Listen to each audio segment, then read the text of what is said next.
নির্জন এক বাগানের ভেতর মাটির নিচে লুকানো এক অদ্ভুত আস্তানা।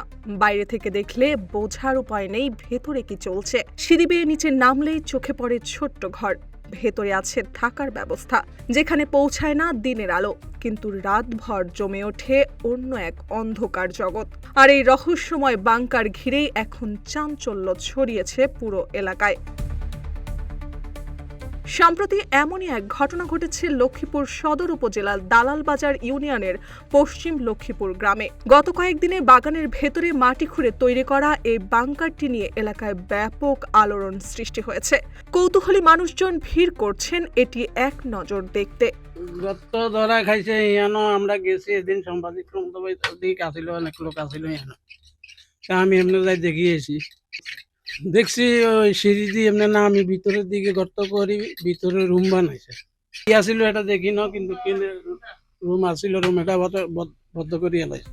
অভিযোগ উঠেছে স্থানীয় বাসিন্দা খোকন সাহার ছেলে সুজন সাহা ওরফে ভক্তর দীর্ঘদিন ধরে এই বাংকার তৈরি করে সেখানে মাদক সেবন ও ব্যবসা চালিয়ে আসছিলেন। বাংকারের ভেতরে ৩-৪ জন একসঙ্গে অবস্থান করতে পারতেন এবং দিন-রাত সেখানে চলত মাদকের আসর। এলাকাবাসীর দাবি, সুজনের ভয়ে কেউ মুখ খুলতে সাহস পেত না।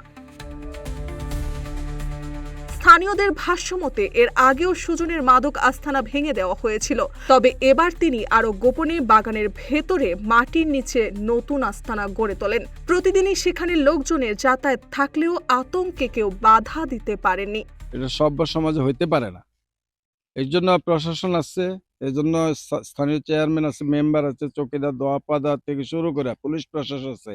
তারা যদি দ্রুত ব্যবস্থা না নেয় তাহলে অচিরেই এটা আপনার ওটারে কি বলে, পুরা সমাজ ধ্বংস হয়ে যাবে। সুজন সাহা দীর্ঘদিন ধরে মাদক ব্যবসার সঙ্গে জড়িত। বাংকার থেকে তিনি বিভিন্ন এলাকায় মাদক সরবরাহ করতেন। তবে বিষয়টি ফাঁস হয়ে যাওয়ার পর এবং ভিডিও সামাজিক যোগাযোগ মাধ্যমে ছড়িয়ে পড়লে সুজন পালিয়ে যান। পরে রাতের আধারে বাংকারটি ভেঙে ফেলে দেন বলেও অভিযোগ রয়েছে। সুজনের স্ত্রী সুভাষকা সাহা দাবি করেন, বাংকারটি তার স্বামী বানালেও সেখানে শুধু আড্ডা দিতেন ও সিগারেট খেতেন। তবে সুজন বর্তমানে কোথায় আছেন সে বিষয়ে তিনি কিছুই জানেন না। পরবর্তীতে স্থানীয় এলাকাবাসী বাংকারটি সম্পূর্ণ ভেঙে মাটি দিয়ে ভরাট করে দেন। আমি এসপি মহোদয় দৃষ্টি আকর্ষণ করছি, আমাদের দালালবাজার জমিদার ভাই ওরফে দালা ভাই এখানে যেন পুলিশ দেওয়া হয় এবং সমাজের, এই সমাজ আমার, এই সমাজ আপনার, এই সমাজ সুন্দর এবং রক্ষা করার দায়িত্ব আমাদের সবার। লক্ষ্মীপুরের অতিরিক্ত পুলিশ সুপার হোসাইন মোহাম্মদ রায়হান কাজেমি বলেন, মাদকের বিরুদ্ধে জিরো টলারেন্স নীতি অনুসরণ করা হচ্ছে। ঘটনাটি তদন্তে পুলিশ পাঠানো হয়েছে এবং জড়িতদের বিরুদ্ধে প্রয়োজনীয় ব্যবস্থা নেওয়া হবে।